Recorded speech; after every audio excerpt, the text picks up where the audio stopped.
Bueno, pues buenos días a todos. Es para mí un honor poder presentar en el día de hoy al profesor Maxwell McCombs de la Universidad de Texas, del Departamento de Periodismo de la Universidad de Texas, que ha tenido la amabilidad de acercarse a nuestra universidad aprovechando la invitación que le cursó la decana de la Facultad de Ciencias Humanas y de la Información, y que por supuesto agradezco también la iniciativa. Yo muy poco puedo decir del profesor McCombs que ustedes no sepan ya. Es uno de los padres del papel de la publicidad y de los medios de comunicación que conocemos actualmente, del valor social, del valor político, de la dimensión sociopolítica de los medios de comunicación y del estudio académico, epistemológico del valor del periodismo y de la comunicación. La decana seguro que tiene una presentación bastante más ajustada, le conoce personalmente, entonces lo único es agradecerle al profesor McCombs. Well, thank you for having accepted the invitation that Rosa put forward. It's an honor, it's a true honor for us to have you here, and I hope our students and our teachers will all enjoy, I'm sure we'll all enjoy your lecture. Well, thank you. Well, thank you very, very much. It is indeed a pleasure to have this chance to visit your campus and to have this opportunity today to talk about the agenda-setting role of the news media. The news media play an important role in the formation of public opinion, particularly through their influence on the public's focus of attention and what the public comes to regard as important.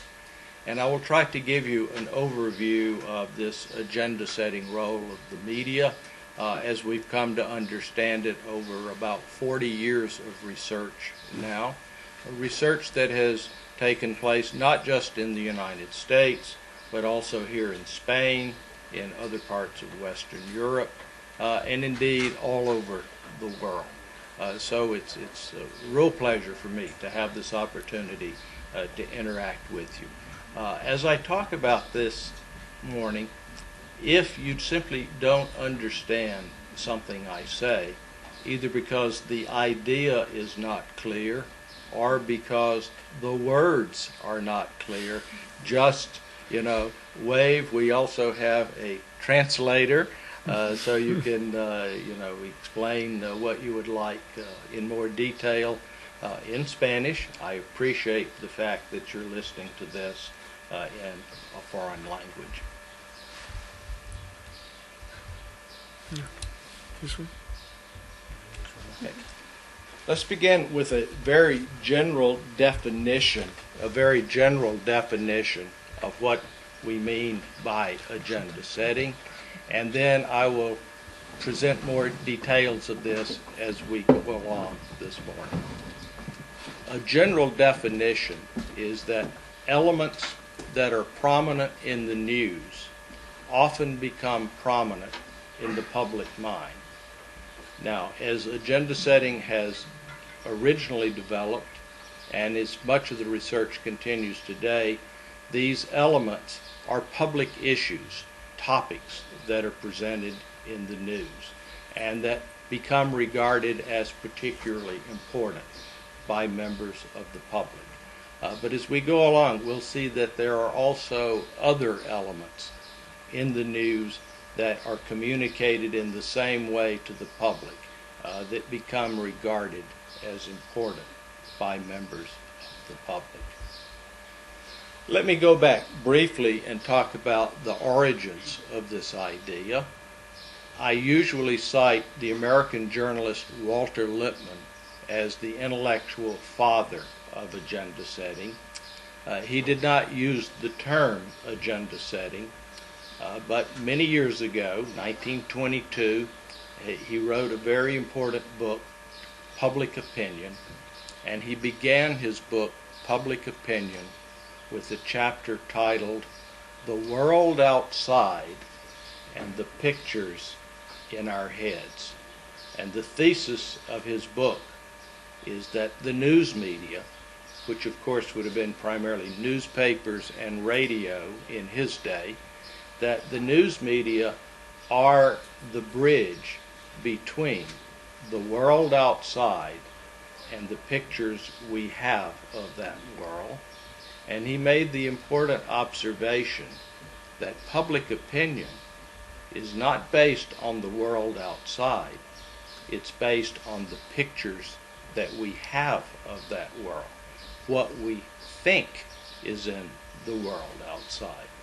Sometimes that's a very precise picture. Sometimes it's a very inaccurate picture.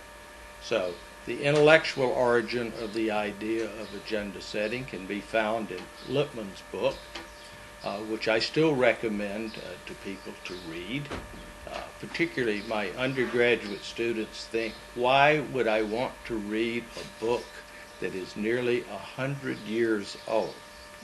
And I offer the same intellectual arguments I just gave you. And then finally I say, well, if a book published in 1922 is still available in almost every bookshop today, in paperback, it must have something important to say.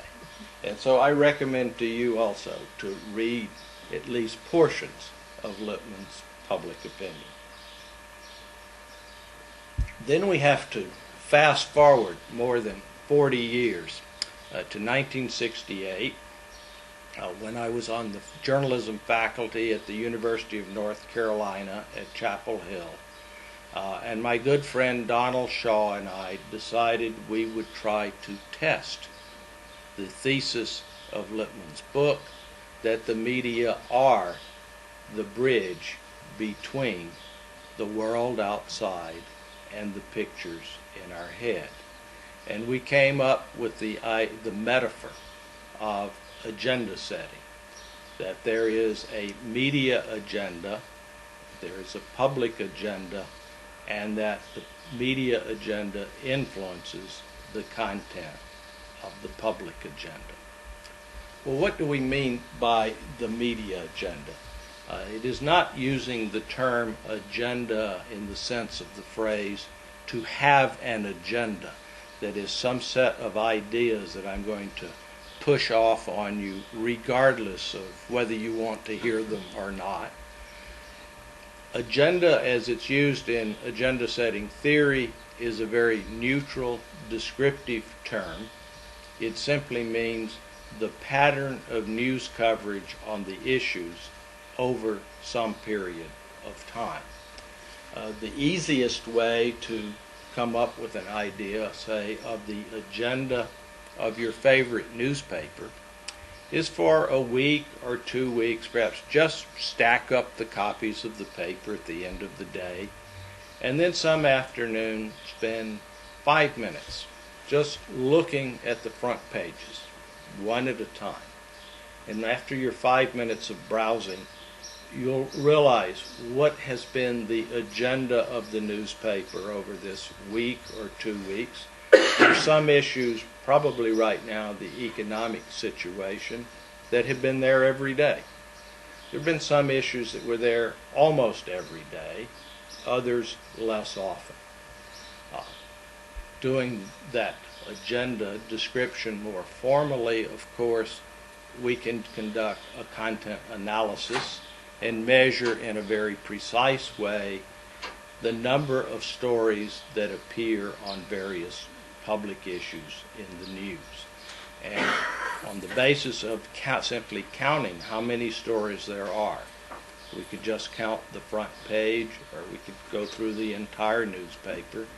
We could say, well, the largest number of stories right now, probably in most newspapers, are on the economy. That's number one on the agenda. In the United States, probably the second largest number of stories have to do with Iraq and Afghanistan and the wars going on there.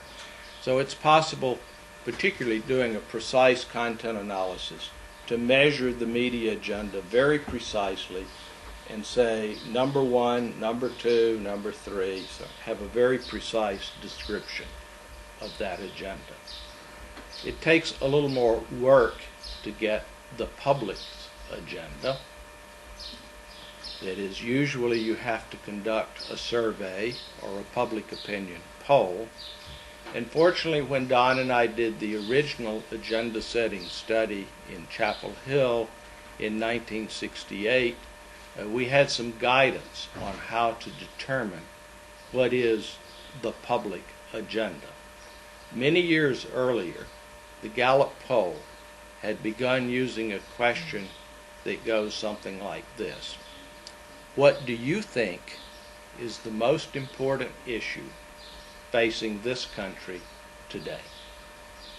And people can give any answer they think of. What we find when we ask that question, and what Gallup has found for nearly 100 years now, is that you get a relatively small number of issues that account for most of the replies. Usually 3 to 5 issues will account for about 75 or 80% of the responses.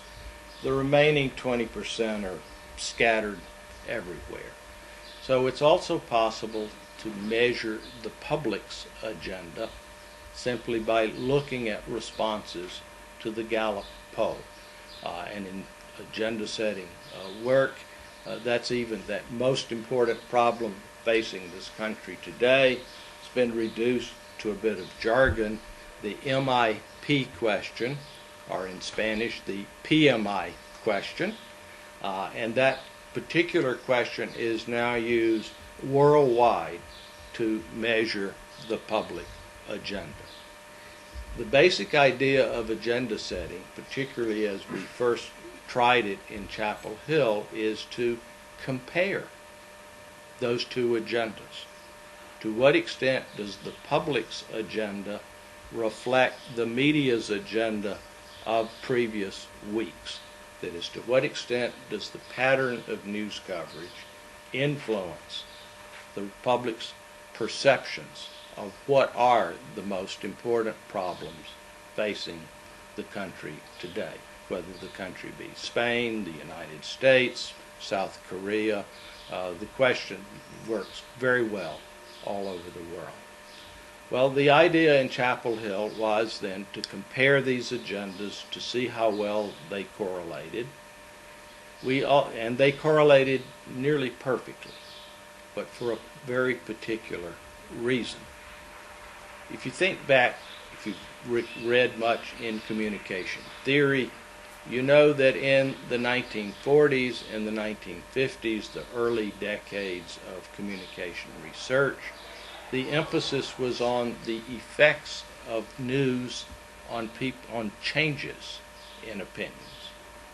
And by about 1960, Joseph Clapper wrote a book called The Effects of Mass Communication, arguably the most misnamed book in our field, because the thesis of the book is there are no effects of mass communication. But the focus was on attitude change, people changing their opinions. And there were some of us who thought, well, there are other kinds of effects that the media can have, and perhaps we need to look for other kinds of effects, not people's specific opinions, but more what topics people are focused on. And so the idea in Chapel Hill was to look at the focus of attention, and also being aware that Clapper and others had said there are no effects, and that there are no effects because of selective perception, that especially in elections, people avoid statements and news about candidates they disagree with and look more for news from the candidates or parties they do agree with. That because of selective perception, for our first test of agenda setting, we thought, well, if there are effects, where are we most likely to find them? And we said, among undecided voters. That is, if they haven't decided which party to support, then perhaps they will pay more attention to all of the news, and perhaps we will find effects. And indeed, in the original Chapel Hill study, looking at the effect of the media's agenda on the public agenda of undecided voters, we found very, very strong effects.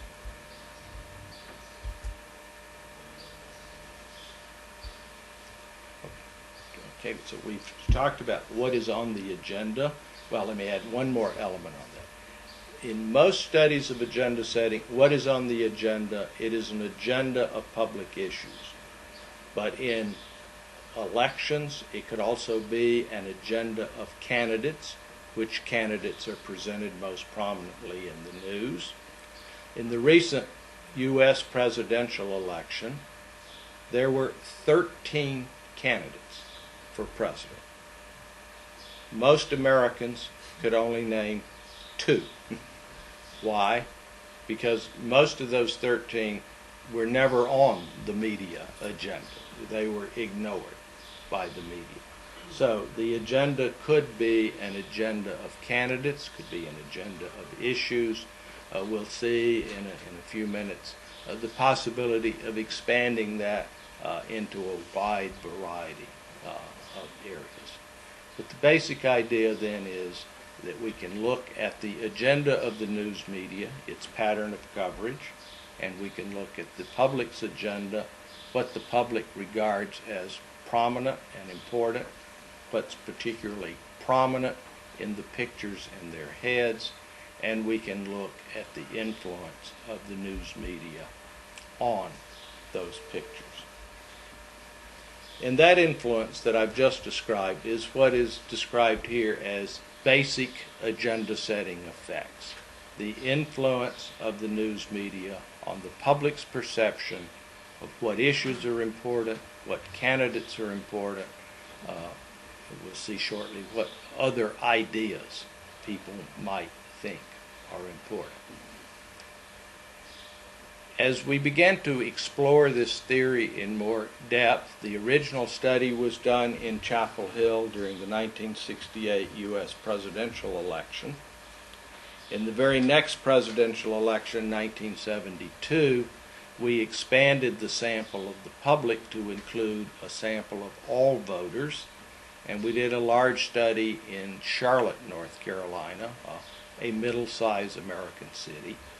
And the idea there was to see if this effect we found only among undecided voters in Chapel Hill was a more general effect in other cities and among the full range of voters.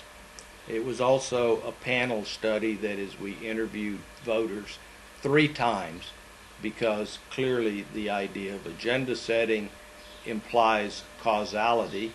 The media agenda causes the public agenda. And so if you can interview people over time, you can see the changes that occur during the election. But the Charlotte study also introduced a second phase of agenda setting, the contingent conditions for these effects happening. That is, agenda setting is not an assertion that the media can simply set agendas regardless of what people's interest in those issues are or people's perception of those issues. In Charlotte, we introduced an idea called need for orientation, the idea that people need to have some sense, some organized sense of what's happening in the world around them, and that they often turn to the news media to fulfill that need for orientation. In an election, typically you don't have full knowledge, or as much as you would like to know, about the major candidates, so you turn to the news media to learn something about the candidates. You may also turn to the media to find out more about the important issues of the day. The 2 defining components of need for orientation are, first, relevance. What do you consider relevant? And second, how much more information do you want? If you regard a topic in the news media as irrelevant, doesn't matter how prominent it is on the media's agenda, we will not find agenda-setting effects. The classic example in the United States of the failure of the news media to set the public agenda comes from the presidency of Bill Clinton. And unfortunately for Americans, as soon as I mention the code phrase anywhere in the world, people know what I'm talking about. The code phrase is all Monica all the time. The Monica Lewinsky scandal in the Clinton presidency. Was it prominent on the media agenda? You bet. It was there solid for a year. Did it affect the public agenda? No. No one ever said this was an important problem facing the country. Clinton's approval ratings for governing the country actually went up during this period because he was perceived as being decisive about the major issues of the day. So if the public regards an issue or a topic as irrelevant, it simply will not have any agenda-setting effect. We can measure the need for orientation, this combination of relevance and uncertainty, in very precise ways. And the basic idea is the stronger the need for orientation, the stronger the agenda-setting effects. The effects in our original Chapel Hill study were especially strong if you think about how the study was done. These were people who said they were going to vote in the election, so the election was relevant.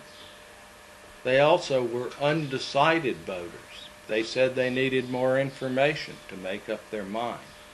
So even though we had not come up with this particular idea in the original study, the Chapel Hill study, in effect, was a study of high need for orientation voters, and we found very, very strong effects. In other studies where we can find some people have low need for orientation, some say moderate, some high, you find different levels of agenda-setting effects according to that level of need for orientation. So it's very important to keep in mind the psychology of this process and how people respond to the media. People, unfortunately, find a great deal of the content of the news media irrelevant. It's simply of no interest, of no value. They pay very little attention to it, and it certainly does not have agenda-setting effects. The third aspect of agenda setting involves what is sometimes called the second level of agenda setting, or attribute agenda setting. And to make this idea perhaps more clear, rather than thinking of an agenda of issues or an agenda of candidates or an agenda of some other topic, think in very abstract terms that what we looked at in Chapel Hill and similar studies is an agenda of objects. And here I'm using the term object in the same way that social psychology uses the term attitude object. The attitude object is whatever the thing is you have an opinion about. The attitude object could be an issue, it could be a public figure, it could be an institution, it could be a brand of automobile, it could be any object you're interested in measuring people's opinions about. And in similar fashion, agenda setting, agendas can be an agenda of any set of objects that you happen to be interested in. Most agenda setting research looks at an agenda of public issues, and secondly, an agenda of candidates, but it could be an agenda of any set of objects that you happen to be interested in. The advantage of using the abstract term object is that it's very clear objects, whatever they are, have attributes. They have certain characteristics. When the news media present an object, a person or whatever, they describe that object to some extent. They tell you what some of the characteristics of that object are. And for each object on the media's agenda, we can construct an agenda of attributes. When the media describe a particular person, let's say, what's the attribute, the trait, the characteristic of that person that's emphasized? What is second, what is third, etc. That is, we can rank those attributes in the same way that we ranked the objects. And of course, doing a content analysis of the media, we can do that in a very, very precise way. And usually the agenda of attributes in the media is a relatively small one. Going back several elections in the United States, when Bill Clinton ran for re-election, the opposing candidate from the Republican Party was Robert Dole, and after the election, which Dole lost, he was asked what he thought about the media's coverage of his campaign, and he kind of snarled an answer that he didn't think much about it, that from his point of view, the media only had one attribute on its agenda for Robert Dole, that he was old, not wise and mature, not experienced, just old. And of course, Clinton was very youthful, so he felt that put him at a disadvantage. So for every object that's on the media's agenda, we can come up with an agenda of attributes for that object. Likewise, for the public, we can also come up with an agenda of attributes for whatever the object is. And again, I'll illustrate this with a public figure. The question that we first began using in U.S. elections, but we've used here in Spain, it's been used in East Asia, is again an open-ended question that asks people, suppose you had a friend who knew nothing about,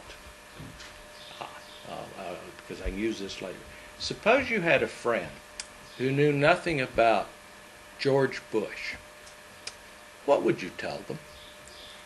And of course, people can say whatever comes to mind.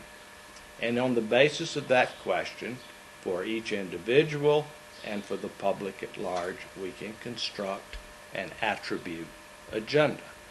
We could also do it with Obama. If you had a friend, suppose you had a friend who knew nothing about Barack Obama, what would you tell them?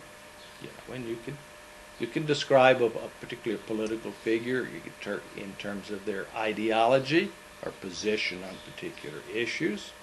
You could describe their personality. You could describe their previous qualifications, their previous experience in government. You can describe political figures in many ways. And sometimes people describe them in totally affective, emotional terms. And of course, those are always at the extremes. This person is either destined for sainthood or they're destined to go quite in the opposite direction. So one of the things, and we'll talk a little bit more about this briefly in a moment, when you look at the attribute agenda, you can look at it in two parts. You can look at what specific characteristics people name.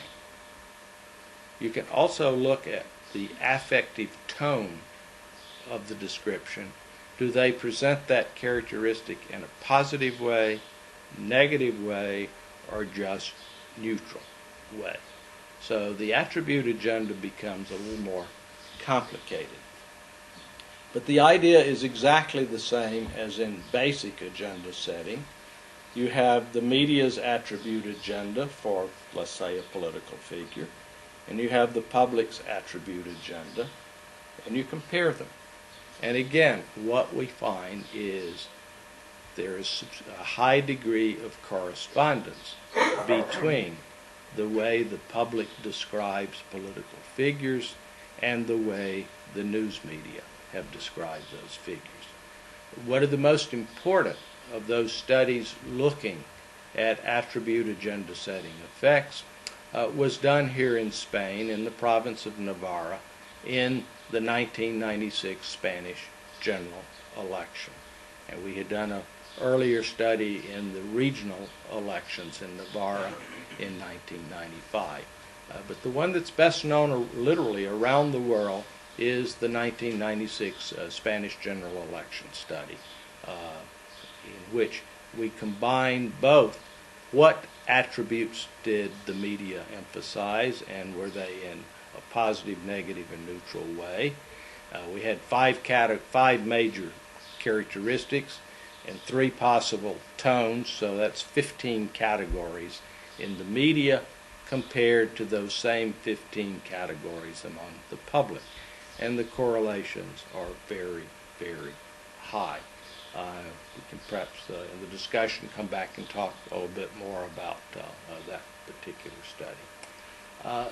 Let me just say in passing here, and again we can come back to this in the discussion, if you listen to this description, you say, well, attribute agenda setting seems to have some relationship to framing. And the answer is, in many instances, the two ideas overlap, and in many research articles now, you find people using the terms interchangeably. Or as a Dutch scholar in a monograph published last year at the Free University in Amsterdam said, if you look at the operational definitions of many framing studies and many attribute agenda setting studies, they're all the same. So it's in many instances a question of what name you choose to use, or one of the phrases in English is a distinction without a difference. But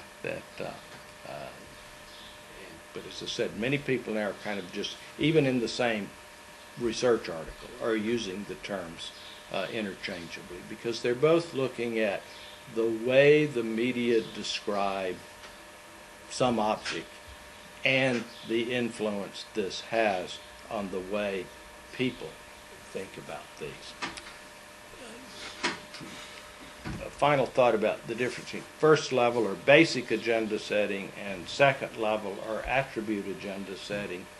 If we go back to, again, Lippmann's idea of the pictures in our heads, the original idea of agenda setting was, well, what are those pictures about? What's the topic of the picture? Second level or attribute agenda setting literally says, what is the picture that we have of this object?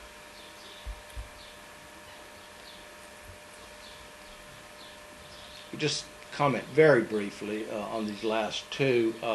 Where does this media agenda come from? As I said, it is not an agenda in the sense of to have an agenda. It's a neutral descriptive term, but it's also become of interest to many journalism and communication scholars to look at the influences that shape that media agenda over time. And you can make that, as you can many academic topics, about as complicated as you want to make it, or you can try to keep it, to use a term from scientific theory, as parsimonious as possible, that is, as simple, to use as few terms as possible. Well, obviously, one of the origins of the media's agenda are news sources, either those topics that the media seek out, or the other way in terms of public relations and public information officers, those who seek out the media, who seek to provide information to the media. So obviously, to some degree, news sources have some influence on the media's agenda. And of course, they can particularly have influence on the attribute agenda. Which aspects of the issue or what characteristics of the person are talked about, because they can pick the ones they wish to talk about. So the origins of the news media certainly in part are due to the sources journalists turn to. Journalists obviously are also guided by the news values and traditions of journalism. That is, some topics, some aspects of topics are considered newsworthy, others are not. The traditions of journalism also include, in many instances, established news beats. That is, we routinely cover things like the police station or the courthouse, the courts. We don't routinely cover other aspects of society. So the traditions and the routines and the values of journalism obviously influence the shape of that agenda. And then the area I find especially interesting, news media are influenced very much by other news media. And this has even come to have a special name within agenda setting. It's called intermedia agenda setting, the influence of one news medium on another. That is, most journalists at the beginning of the day look at a variety of newspapers to see what other news organizations have considered newsworthy, and that can influence their agenda for that day. Regional newspapers tend to look toward national newspapers to see what topics they are talking about. A phrase I used earlier this morning in talking with a group, journalists are great plagiarists. They copy each other. They look to see what other journalists are doing, and they tend to talk about the same topics. And to a considerable extent, they also talk about the same attributes. In most countries, there is a clear status order of news organizations. In the United States, the high status organization is the New York Times. That is, the New York Times has more influence, particularly in introducing new topics to the agenda, than any other news organization. So much so that sometimes rival news organizations think, well, we have this great story on a new topic, but if we run the story, no one else will pay any attention to it, and we will get very little credit, and within a day or two it'll just disappear. So often they leak part of the story to the New York Times. So it will go with the story. Then they can follow up with additional information that only they possess.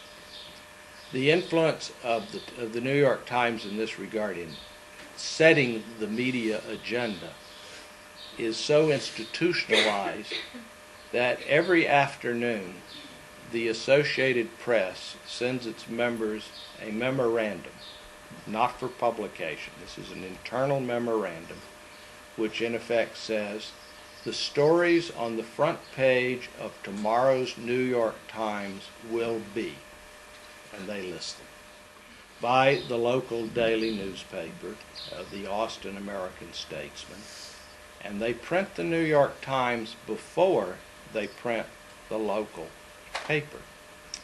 Now, if you looked at the two papers at a distance, the designs are totally different. But if you walk up real close, where you can see what stories are on the front page, most days you'll see they are very, very similar.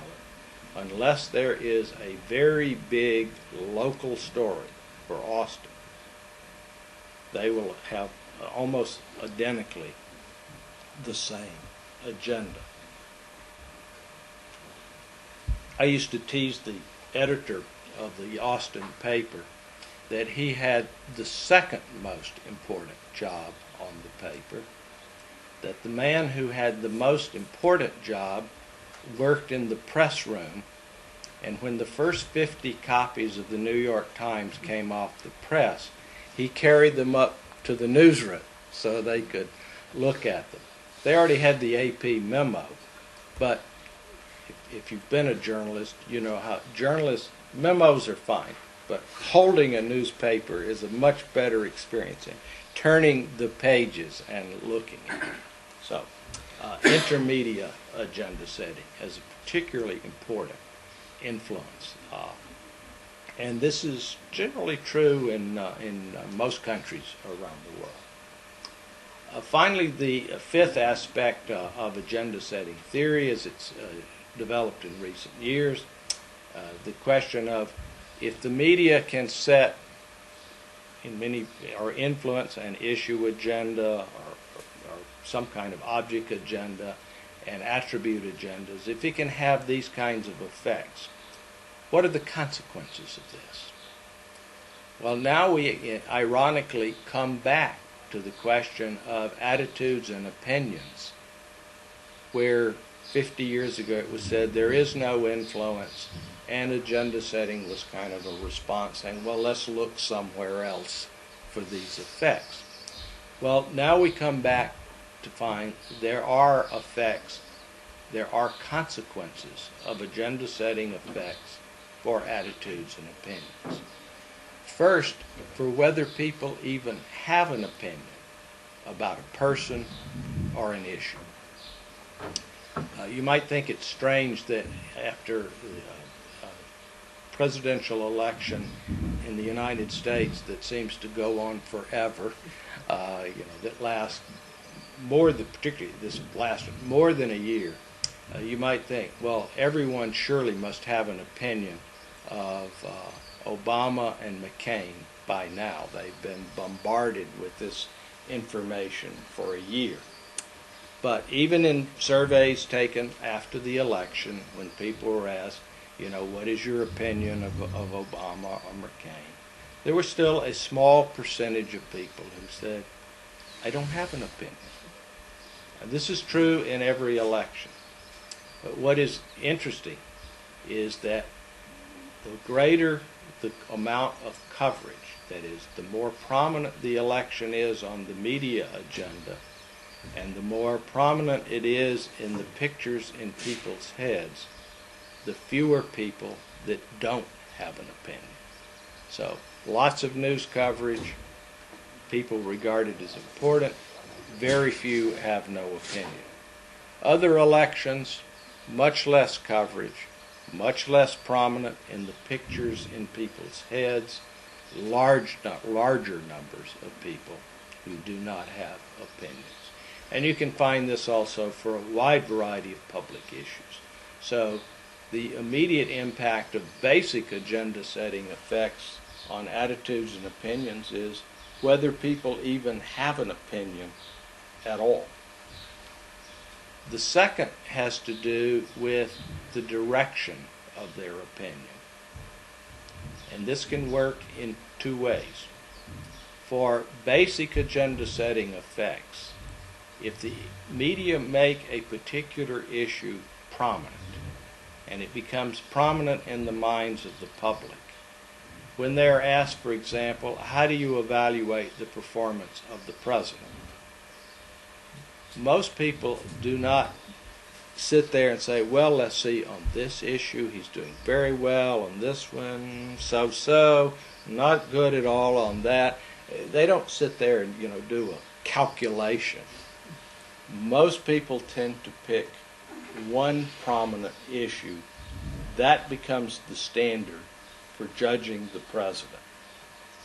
And that particular influence of an issue prominent in the media that becomes prominent among the public, a basic agenda setting effect, its influence on how people, for example, evaluate the president is called priming. That the prominence of that issue primes the opinion. It becomes the standard, the basis of making an evaluation. So that's can be a kind of two-step influence on what opinion people say have of the president. More generally, if we think now about second-level agenda setting, the attribute agenda, let's go back to my example earlier. What would you tell your friend about George Bush? Well, if you wrote down that, and you don't have to put your name on it, and I read what you say you will tell your friend, I really don't need to give you a rating scale in which you say, oh, that's -2 or that's +2 or whatever. From your description, I already have a very good idea of what your opinion is. But in a number of research projects done here in Spain, we have measured that in a very precise way. We have looked at the attribute agenda of an individual and said, okay, well, how many of these attributes are positive, how many are negative, and what's the net outcome?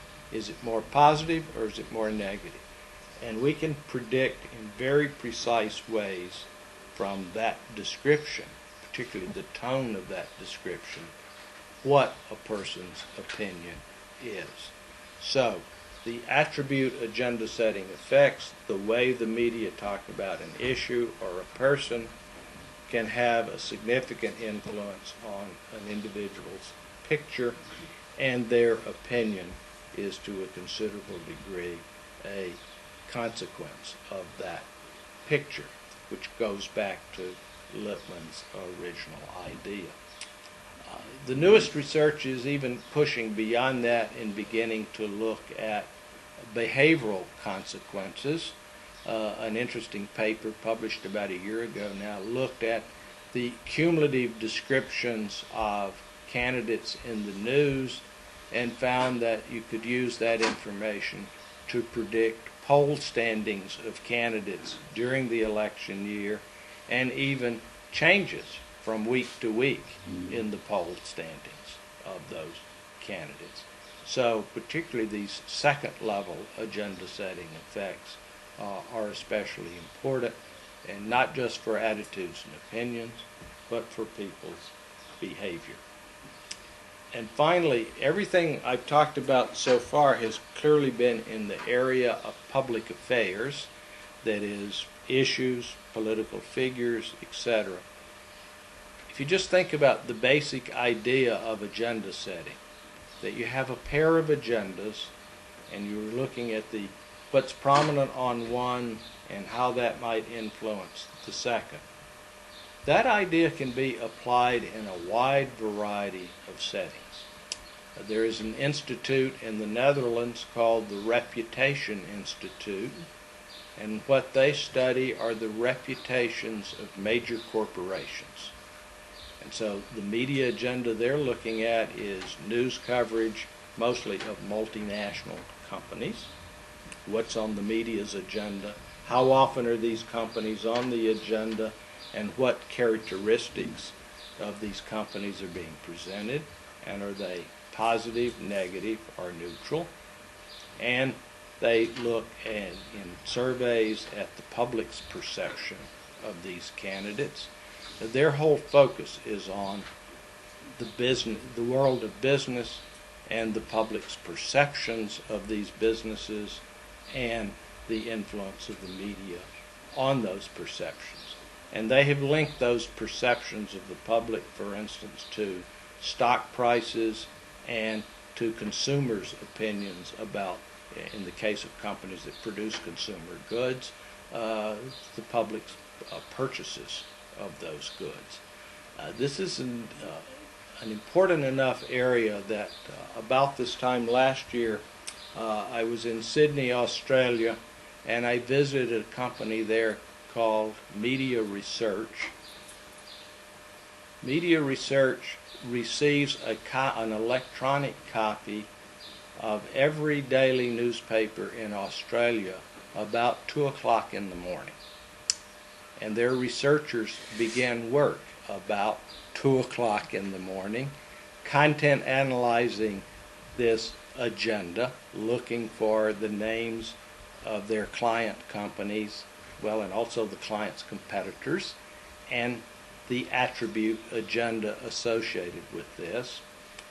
And if particularly there is an important negative item, this is not a good company to be an executive in unless you're very high up.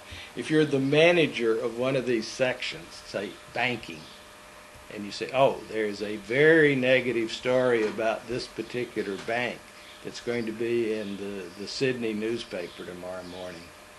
About 6 o'clock in the morning, you telephone your client, who has mixed feelings about your calling at 6 o'clock. You know, first you're probably waking them up, but they know you're calling to say, this is what you're going to be dealing with today, because this negative news is out there about your bank, and you're going to need to respond to this very quickly.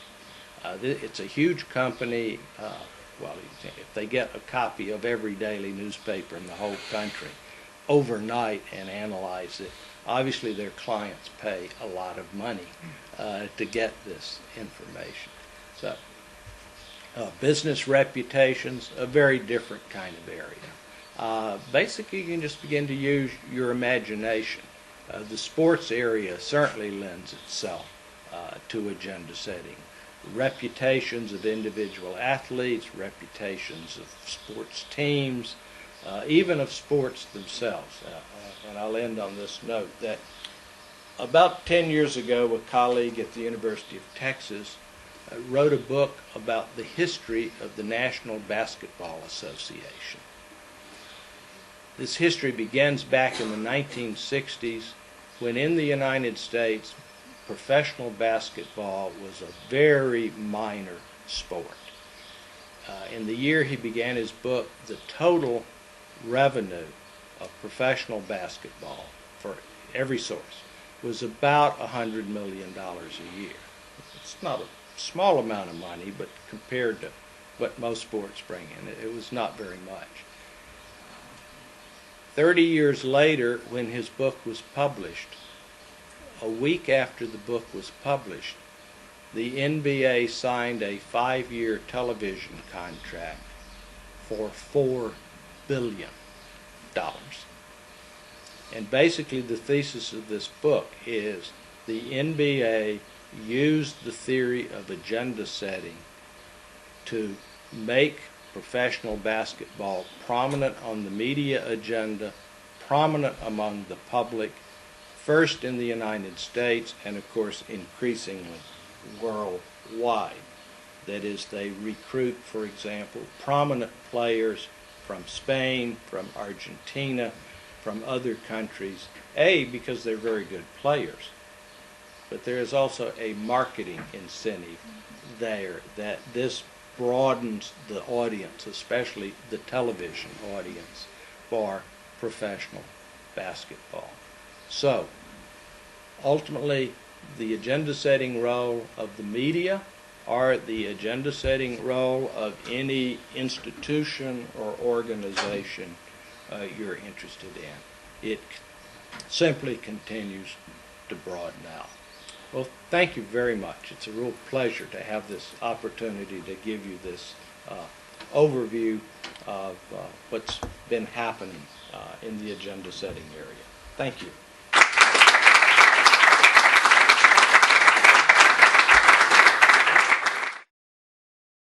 Yes. Thank you very much for the lecture. Thank you.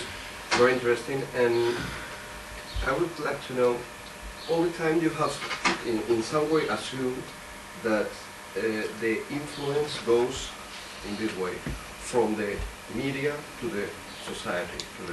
So the media decides some topics, and then the society responds, puts them, or has an opinion on these topics. But then when you think, where do these topics come from to the media? You have mentioned some instances, but maybe one of those instances is the same society.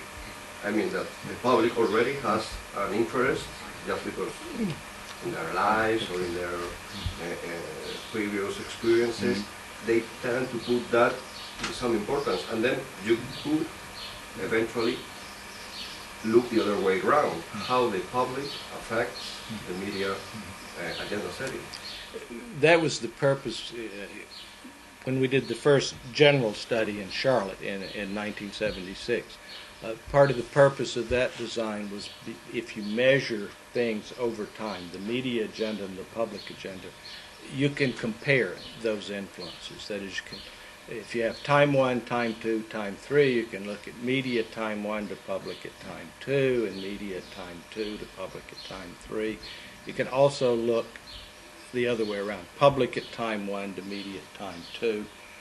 For those of you interested in research methodology, it's called a cross-lag design because you're looking at two different arrows.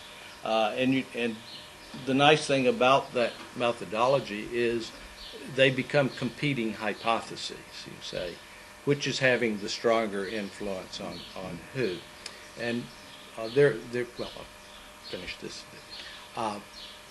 In that particular research and a wide variety of other research, very rarely is the influence from the public to the media. It's not totally a one-way street, but it's maybe a street with 6 lanes and 5 are going one way and 1 is coming the other way. So there are a lot of designs that in fact do take into account, well, is the media just responding to the public? And the answer is in most instances, no. They're either filtering remote events or the media came up with this topic. In the book I published a few years ago, there's a section called The Media Agenda and Reality. And sometimes the media don't quite get reality right, or they exaggerate. I'll first take a simple exaggeration. About, 8 or 10 years ago in the U.S., and this didn't start with the New York Times, but I think it was the Associated Press ran a short news item about a small child being attacked by a shark at a beach. And somehow this caught the imagination of the media. And suddenly there were stories about shark attacks everywhere. Even one of the news magazines had a cover story about shark attacks. And then the New York Times, after all these, said, well, maybe we should do something with this topic. But they did a serious analysis. First, they counted the number of shark attacks that summer compared to previous summers. And there was no change. There were no more shark attacks that summer than others. Then someone came up with actually a clever bit of humor, which you don't expect to find in the New York Times. They compared the number of small children injured by shark attacks with the number of small children injured by TV sets falling. And their conclusion was it is more dangerous for a small child to watch Jaws on TV than to go to the beach. So there are instances where the media sometimes exaggerate reality. The Times actually had a hand in another instance. Well, I think more recently, the whole swine flu thing, I think, was greatly overblown by the media. And at one point, roughly a month ago, a little over a month ago, there were so many stories about swine flu. It looked like the Black Plague had returned and was going to destroy the world.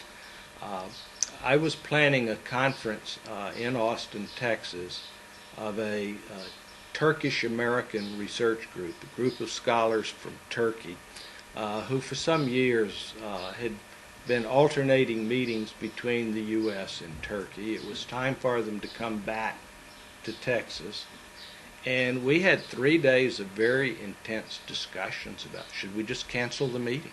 You know, is it dangerous for people to travel? We were responding to the media's agenda. We finally decided to have the meeting, but usually we get about 50 people coming from Turkey. Only about 30 came this year.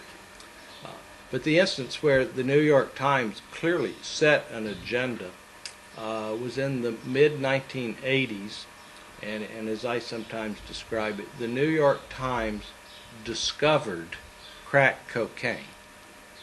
And since they'd said, well, this is an important topic, and of course they have lots of resources, so they assigned a reporter full-time to look into crack cocaine and its effects. And after about 6 weeks, the reporter wrote a long article which appeared on the front page of the Sunday New York Times, so it got very big play. And a month later they ran a second Sunday front page story. And then in a study done in Texas, tracked the coverage of crack cocaine over the next year, and it went from this to this. All 3 news magazines ran cover stories. 2 of the TV networks did specials. The Congress appropriated a huge amount of money for public health campaigns. So it had an impact. What was going on in the real world, that is, you can measure the impact of drugs. There are fairly good public health statistics on emergency room admissions and even fatalities from overdoses, etc. What was going on with the drug issue? No change. Nothing had changed. Simply, the media increased their coverage. Oh, and people also, to the Gallup MIP question, what's the most important problem facing the country today? Drugs. So, reality didn't change. The media changed, and then ultimately the public and even the Congress changed. Just an informal comment. Sure. Supposedly you are not allowed to say swine flu here, because swine industry is so important that in order to avoid negative attributed effects on the agenda setting, you have to say a flu. So. Most U.S. newspapers use the general term, but that's an interesting point.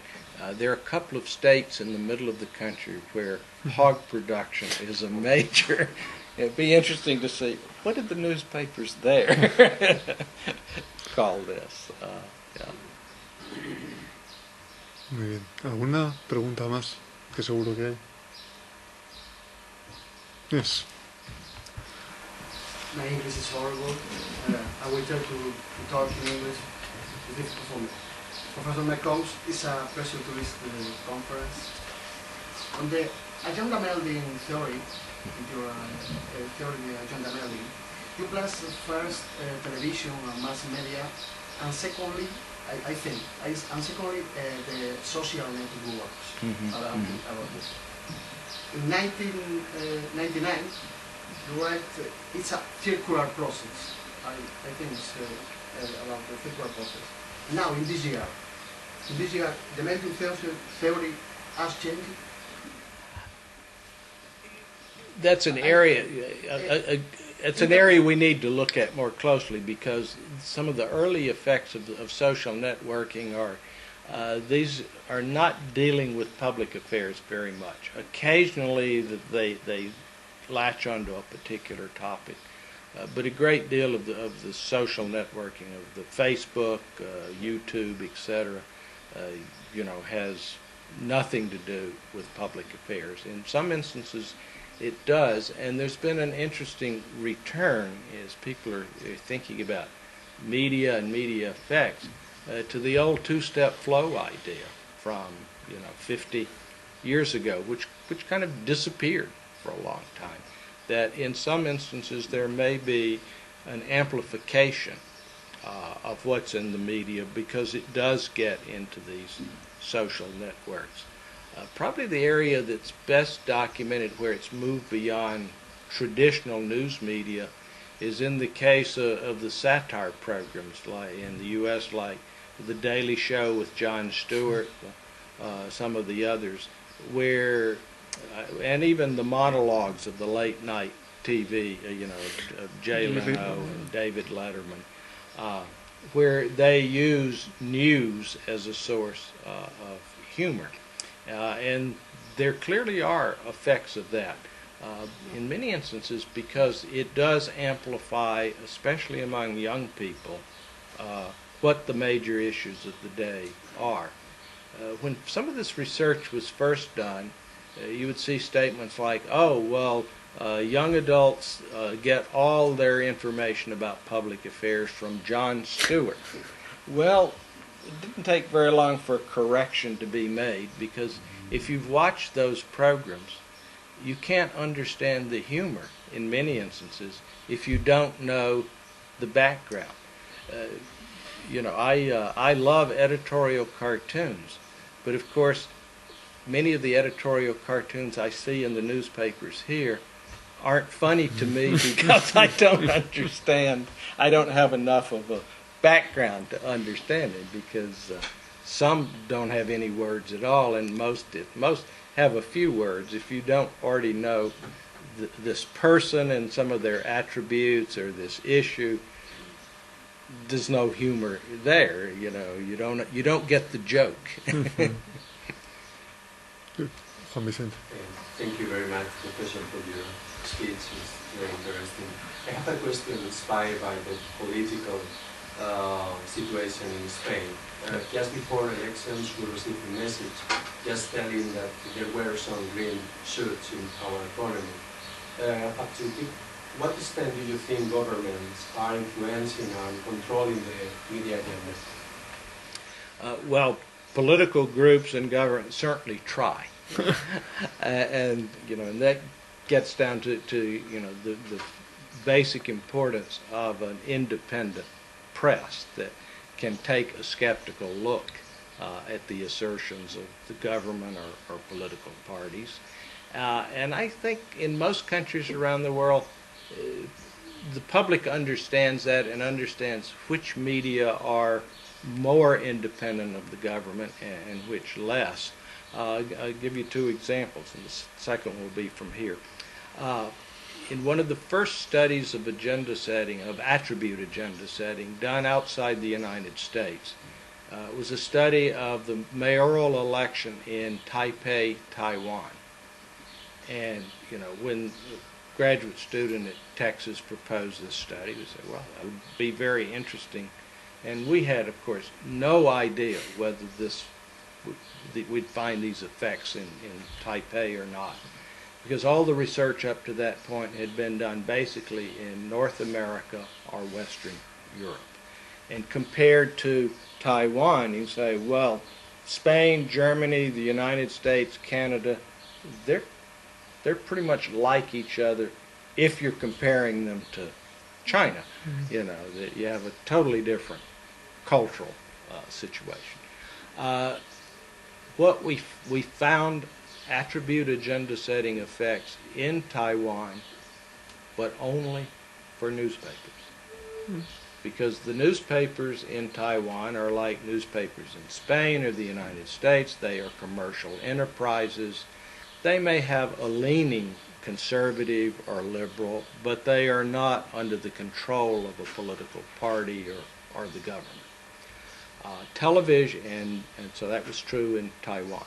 Television, on the other hand, at that time in Taiwan, there were only 3 television stations, and in one way or another, they were all controlled by the dominant political party or the government. So much so, it's the only country in the world that I'm aware of where a commercial television station has 40% of its stock, in this instance, held by the Navy.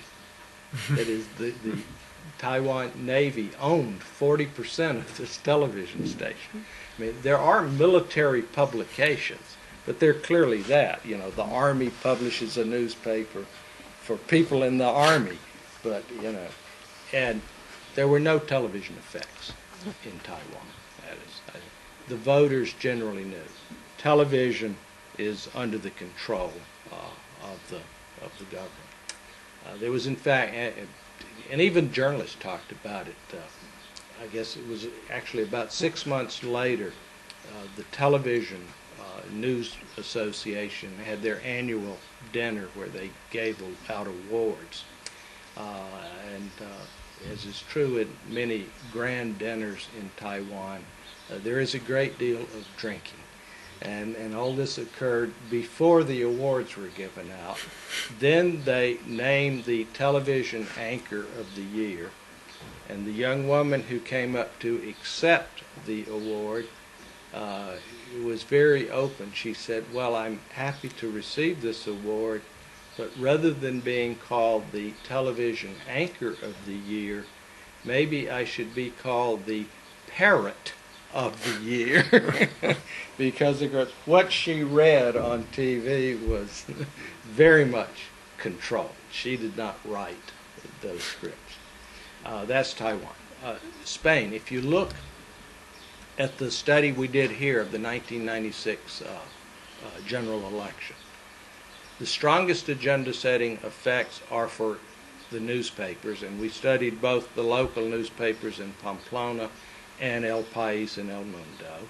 We find strong newspaper effects, weaker TV effects, and then within TV, if you compare the public television service to the commercial television service, the commercial television service had stronger effects.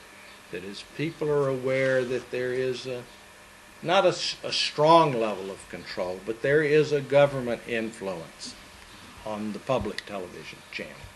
I think the favorite example of the graduate students at that time was the public, 2 days before the election, the public television station ran a story of Felipe Gonzalez, the incumbent prime minister at that time, receiving the credentials of the new ambassador to Spain from Romania.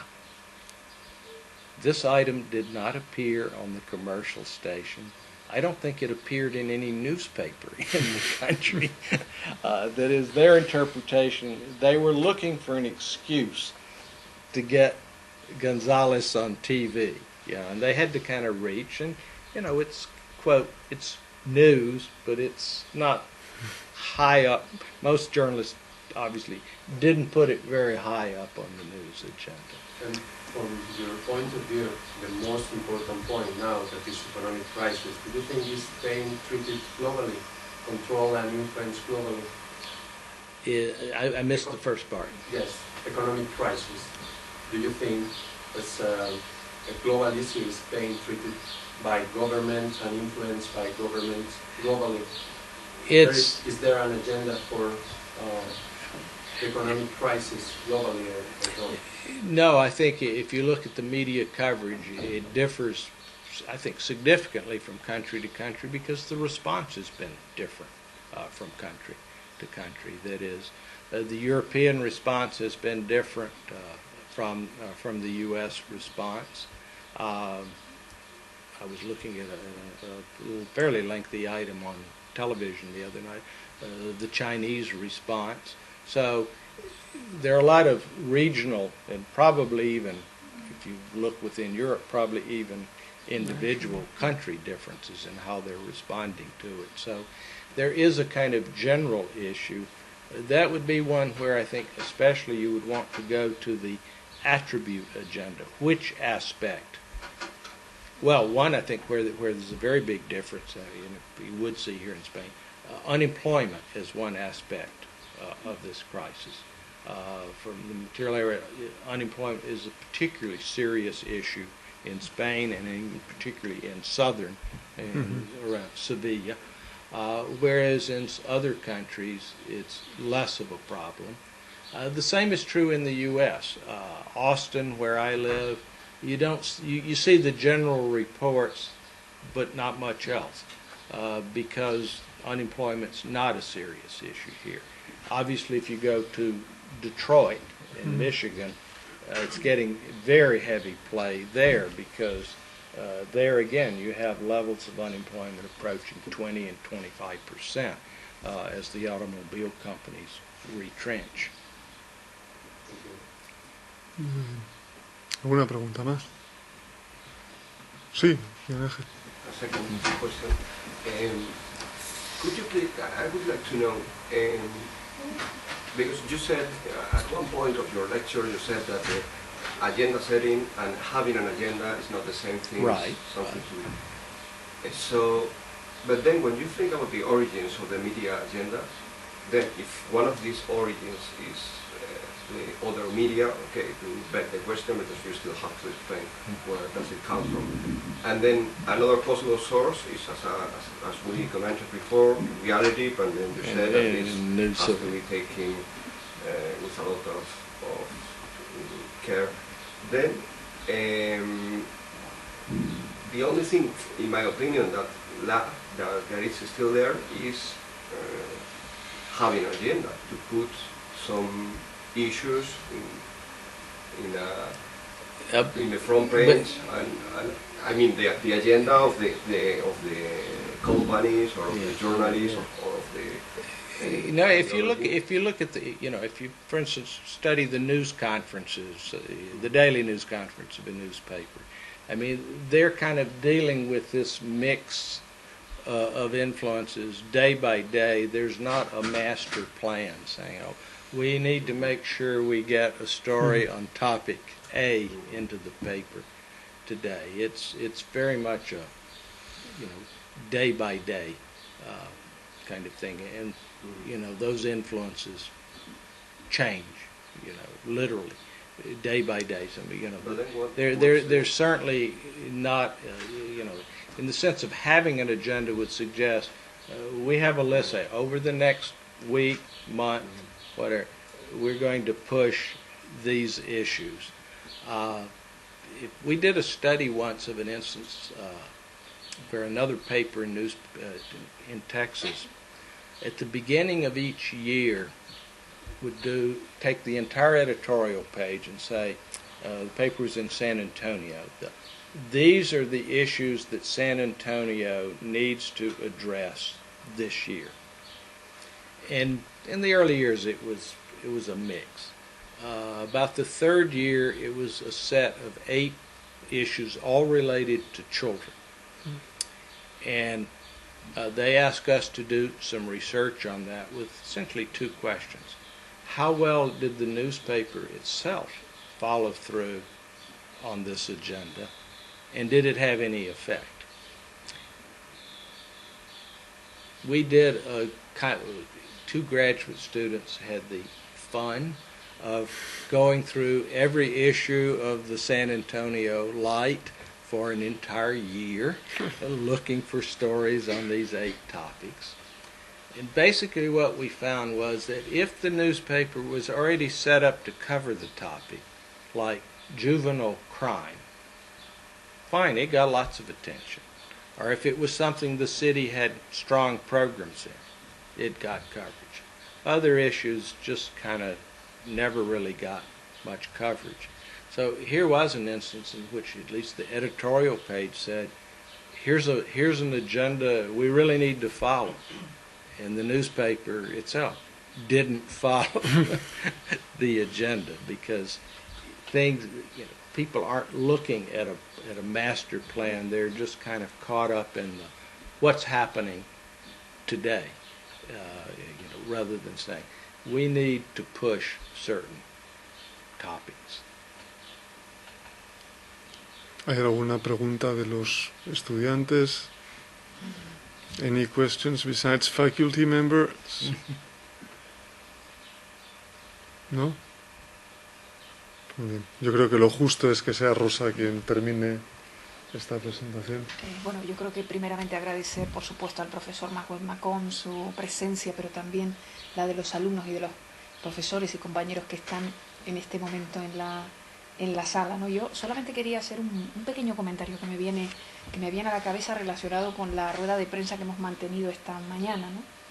Yo creo que a nosotros nos parece, o damos por supuesto, ¿no?, que los efectos de los medios son reales, es decir, que son importantes, que tienen una influencia real en la sociedad, pero lo que más me preocupa es que dejemos esos conocimientos y esas investigaciones que llevamos a cabo, las dejemos dentro de la universidad, dentro de la facultad. Yo creo que los alumnos y los profesores tenemos una responsabilidad con la propia sociedad vallisoletana y la sociedad española en general, en nuestro caso, como pequeña universidad, ¿no? Yo creo que hay que invitar a los alumnos, por una parte, a actuar de manera responsable cuando entren a trabajar en los medios de comunicación, aunque ya sabemos que hay muchísimas limitaciones, pero yo considero importante que si tenemos claro cuál es la trascendencia de los medios, algo va a pasar si nuestros alumnos salen al mercado del trabajo y de alguna manera afectan esa agenda en el sentido cariñoso, ¿no?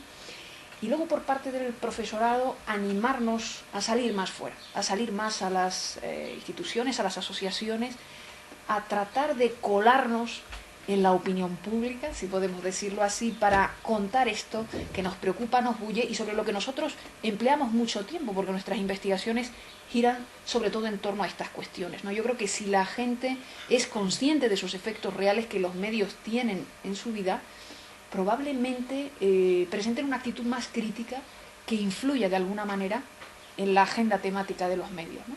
Así que muchísimas gracias, ha sido un placer tenerles aquí. Intentaremos seguir haciendo reuniones de este tipo porque veo que sí, que hay alumnos y profesores interesados. Muchísimas gracias por venir, ¿eh? Muchas gracias.